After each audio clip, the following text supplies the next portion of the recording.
እኔ እርግጠኛ ሆኜ የምነግርህ የሆኑ የተደራጁ ቡድኖች አሉ። በጣም የተደራጁ ፌደራል ፖሊስ ውስጥ አሉ። የጸጥታ አካላት እሱ ጋር ከመግባታችን በፊት አይደለም። ይኸውልህ አንድ ላይ የተያዘ ነገር ስለሆነ ፊራ አንዴ ስማ። ይኸውልህ ገባ አርቲፊሻል ኢንተለጀንስ ውስጥ አሉ፣ ፍትህ ሚኒስቴር ውስጥ አሉ። እጅግ በጣም የተደራጁ ሰዎች የራሳቸውን አጀንዳ የሚያስፈጽሙ ማንም ይሁን ማንም ከመምታት ወደ ኋላ ማይመለሱ ህግ ከለላ እየሰጣቸው በቃ የህግ ውስጥ ነው ያሉት እነዚህ ሰዎች ገባ። እኔ ባልሸጥኩት ነዳጅ ራሳቸው ሸጠው በወሰዱት ነዳጅ እኔ እስር ቤት እያለሁ ለተሸጠ ነዳጅ በድንገት ተከሳሽ ሆኜ መጣሁ። እኔ እኮ ተሽጦብኛል ብዬ እኮ ለፌደራል ፖሊስ አመልክቼ ምርመራ ላይ ነው ያለው። ፌደራል ፖሊስ እያየልኝ ነው ያለው ኬዙን ማለት ነው። ተሽጦብኛል ነዳጁን አልወሰርኩም ብዬ 25 ሚሊዮን ብር የከፈልኩት አልወሰርኩም ነዳጁን ብዬ አመልክቼ ሳበቃ ማለት ነው መርምረው የሆነ ነገር ማድረግ ሲችሉ እኔ ራሴ ጭራሽ ተከሳሽ ሆኜ መጣሁ። ነዳጁን አባክነሻል ሸጠሻል ተብዬ ማለት ነው ያልወሰርኩትን ነዳጅ እስር ቤት እያለሁ የወጣ ነዳጅ ከጅቡቲ ገባ። ይሄ ነው የተከሰተው ነገር፣ ይሄ ነው የተፈጠረው ነገር።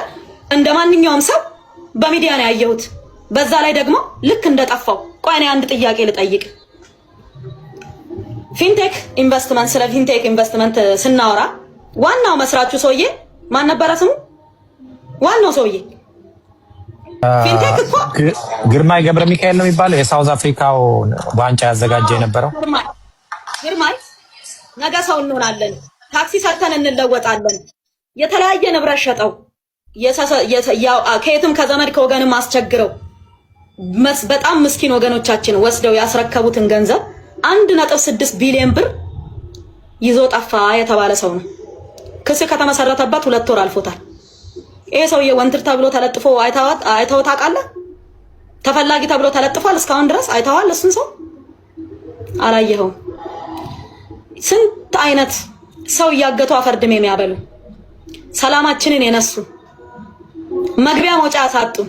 ቢያንስ እኔ ሰላሌ ላይ ውሃ ፋብሪካ አለኝ ሄጄ አይቼው አላውቅም። ፋብሪካው ኢጦሳ ላይ ቄራ አለኝ ሄጄ አይቼው አላውቅም። ዱግዳ ላይ እርሻ አለኝ አይቼው አላውቅም። ጀጁ ላይ እርሻ አለኝ አይቼው አላውቅም። ምክንያቱም እፈራለሁ፣ መሄድ አልችልም። ለዛ ሰላም የነሱን የትም የተለያየ ሰው ደም የሚያፈሱ መኪና እያገቱ ስንት ነገር ስንት ጓደኞቼ በጠራራ ፀሐይ ተገለዋል እኮ በጠራራ ፀሐይ ያንን ድርጊት የፈጸሙ ስንት ነገር ያደረጉ ሰዎች ተፈላጊ ተብለው ባልተፈለጉበት ሁኔታ በረከት ሀገር ላይ 8 ሚሊዮን ብር ኪሳራ አድርሳለች። 8 ሚሊዮን የኢትዮጵያ ብር ኪሳራ አድርሳለች። 8 ሚሊዮኑን ምን ነው አንድ መኪና አሮጌ መኪናዬን ወስደው ሸጠው ወስዱ ምን ችግር አለ? ገባ አድርሼ ከሆነ ያንን ስሜ ራሴ ነኝ የነዳጁን ብር የከፈልኩት።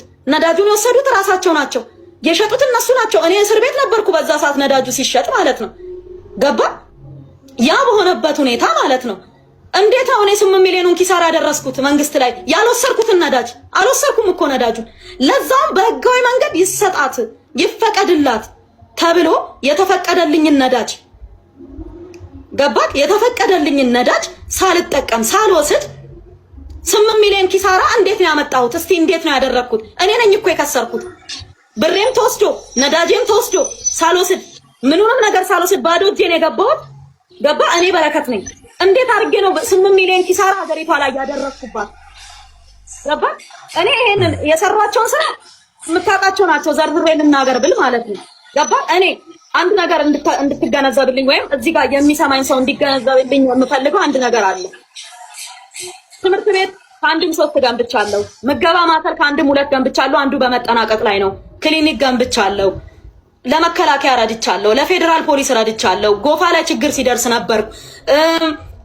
ወላይታ ላይ ችግር ሲደርስ ነበርኩ። የቦረና ድርቅ ላይ ነበርኩኝ። በማንኛውም ሰዓት ወገኖቼ በፈለጉኝ ሰዓት ሁሉ አለው። እንደሌላ ሰው ከማበላቸው ከምጦራቸው አረጋውያን ጎኖኜ ቪዲዮ ተነስቼ አልፖስትም።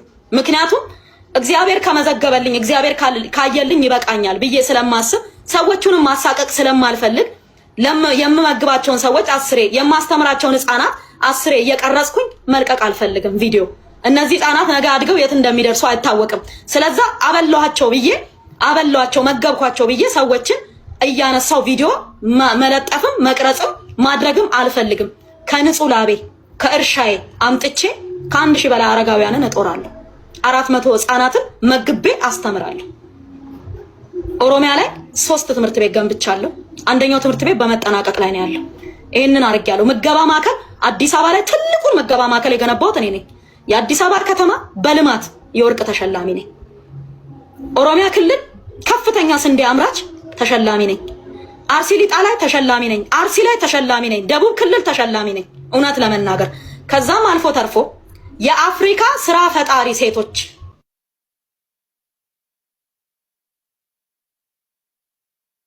ውመን ዓለም አቀፍ የሴቶች ፓርላማ አይኮኒክ ውመን ብሎ ማለት ነው በስራ ፈጣሪ ሴቶች ዘርፍ ተሸላሚ ነኝ።